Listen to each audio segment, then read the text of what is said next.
नमस्कार दोस्तों, आज हम इस कहानी में भीष्म पितामह के बारे में जानने वाले हैं।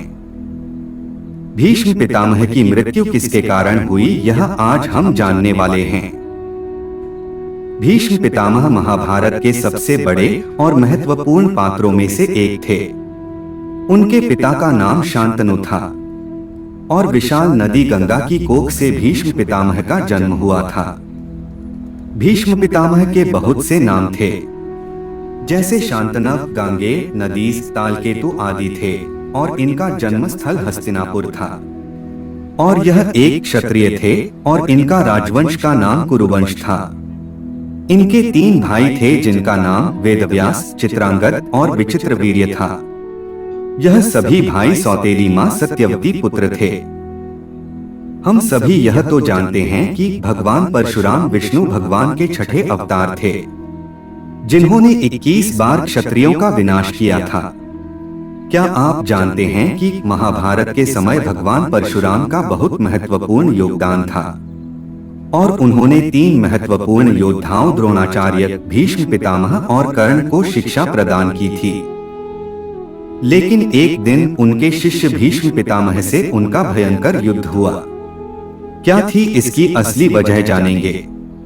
भीष्म पितामह राजा शांतनु और मां गंगा के पुत्र थे, जिन्होंने आजीवन विवाह न करने की प्रतिज्ञा ली थी। उनकी सौतेली मां सत्यवती के पुत्र विचित्रवीर्य राजा बने। उनकी सौतेली मां ने विचित्रवीर्य के लिए एक योग कन्या को लाने को कहा।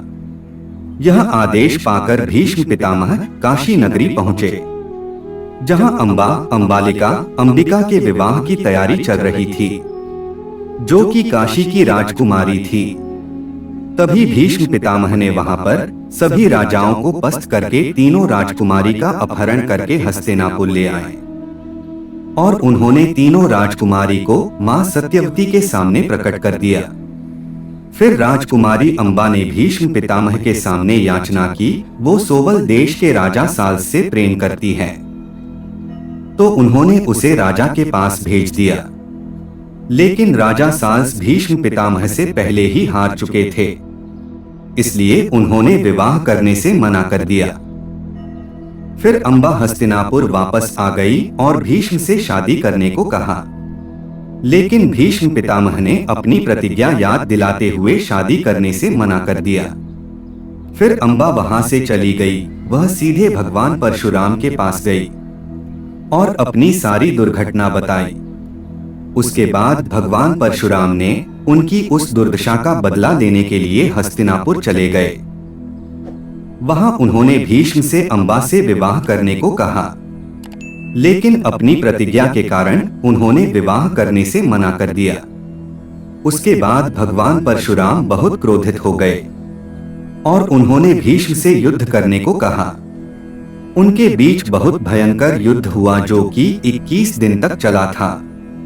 भगवान परशुराम भगवान विष्णु का रूप थे और भीष्म पितामह को इच्छा मृत्यु का वरदान था, इसलिए इस युद्ध में कोई पराजित नहीं हो पाया।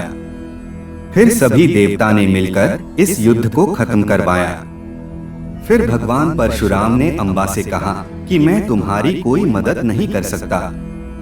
उसके बाद अंबा ने भगवान शिव का कठोर तप किया।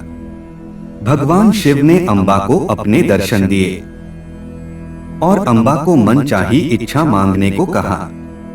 फिर अंबा ने कहा कि मैं भीष्म पितामह की मृत्यु का कारण बनना चाहती हूँ। भगवान शिव ने अंबा को आशीर्वाद दिया।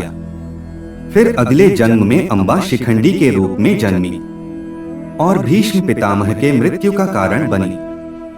अगर आपको यह कहानी अच्छी लगी तो ऐसे ही नई नई कहानियों के लिए हमारे चैनल को सब्सक्राइब जरूर करें।